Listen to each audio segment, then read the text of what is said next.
साल 2024 के लोकसभा चुनाव शुरू हो चुके हैं। 4 जून को हमें पता चल जाएगा कि अगली सरकार किस पार्टी की होगी। भारत की अर्थव्यवस्था, इंडियन इकोनॉमी की ग्रोथ बहुत डिपेंडेंट है केंद्रीय सरकार और उस सरकार की पॉलिसीज पे। सरकार और हमारे खर्चे करने की क्षमता डिसाइड करती है कौन सी कंपनीज देंगी अच्छे रिटर्न्स और कौन सी म्यूचुअल फंड स्कीम्स देंगी बेहतरीन रिटर्न्स। नमस्कार, मैं हूं मनीष तनेजा और आप देख रहे हैं जेड फंड्स। जेड फंड्स, जहां आप कर सकते हैं डेली एसआईपी। जी हां, जब हम कमाते रोज हैं, खर्चते रोज हैं, बचाते रोज हैं, तो क्यों ना रोज इन्वेस्ट करें। आज ही जेड फंड्स ऐप डाउनलोड करें और शुरू करें अपनी डेली एसआईपी की जर्नी। जेड फंड्स, जहां अब आप देख सकते हैं अपना एक्सटर्नल पोर्टफोलियो। जी हां, अपना कंसोलिडेटेड पोर्टफोलियो, सारी म्यूचुअल फंड इन्वेस्टमेंट्स अब आप देख सकते हैं जेड फंड्स की ऐप पे। और इसके अलावा अब आप इन सारी म्यूचुअल फंड इन्वेस्टमेंट्स को कोलैटरल रखकर ले सकते हैं loan against mutual funds only on the Z funds app. तो डेली एसआईपी के लिए, अपना कंसोलिडेटेड पोर्टफोलियो देखने के लिए और अगर ज़रूरत हो तो कंसोलिडेटेड पोर्टफोलियो को कोलैटरल रखकर उस पर लोन लेने के लिए आज ही डाउनलोड करें Z funds app. Narendra Modi ji के नेतृत्व में पिछले 10 सालों से भारत में नेशनल डेमोक्रेटिक अलायंस की सरकार है।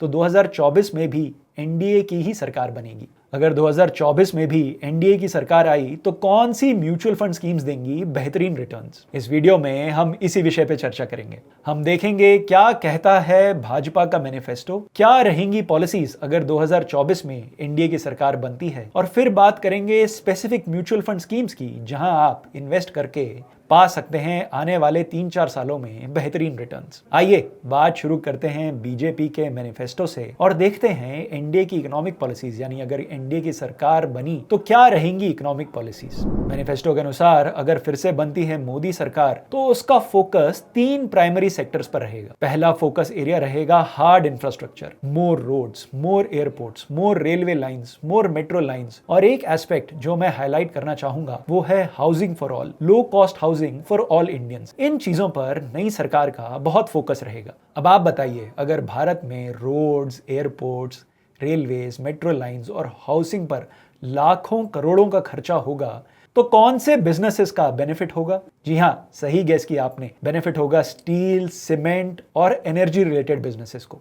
और ये बिजनेसेस कौन फंड करेंगे? कहां से लेंगी सीमेंट स्टील की कंपनियां लोन और कहां से लेंगे लोग होम लोन्स? जी हाँ, बैंकों और हाउसिंग फाइनेंस कंपनीज। कौन सी म्यूचुअल फंड स्कीम्स में आप पाएंगे steel, cement, energy companies, infrastructure के प्रोजेक्ट्स एग्जीक्यूट करने वाली कंपनीज, बैंक्स और नॉन बैंकिंग फाइनेंस कंपनीज। कौन से पोर्टफोलियोज में आप इंफ्रास्ट्रक्चर थीम को प्ले कर सकते हैं?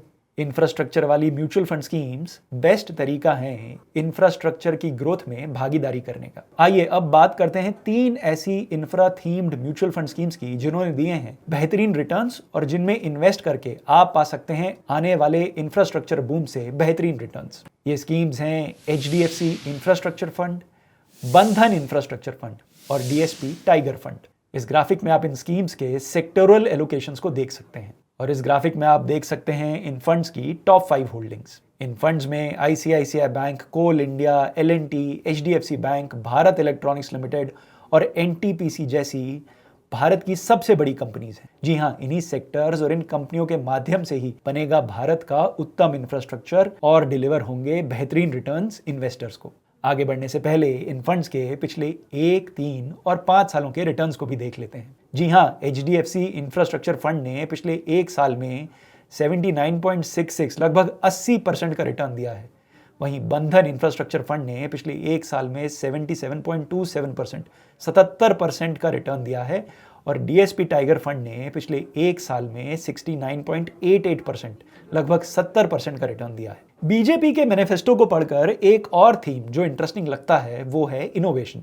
आने वाले समय में भारत में बहुत इनोवेशन देखी जाएगी। इनोवेशन यानी किसी बिजनेस को करने का नया या उससे बेहतर तरीके से करने का तरीका। भारत में यूपीआई और चीप डेटा की क्रांति तो आप देख ही रहे हैं। जरा सोचिए, बिना यूपीआई और चीप डेटा के क्या जोमैटो जैसा बिजनेस बनाया जा सकता है? जोमैटो तो सिर्फ शुरुआत है। भारत का डिजिटल इंफ्रास्ट्रक्चर, यूपीआई, आधार बेस्ड केवाईसी, अकाउंट एग्रीगेटर आने वाले समय में इनोवेटिव बिजनेसेस को बनाने में हेल्प करेंगे। इनोवेशन सिर्फ सर्विस सेक्टर में ही नहीं होगी। अगर मोदी सरकार वापस आती है तो उसका मैन्युफैक्चरिंग पर भी बहुत फोकस होगा।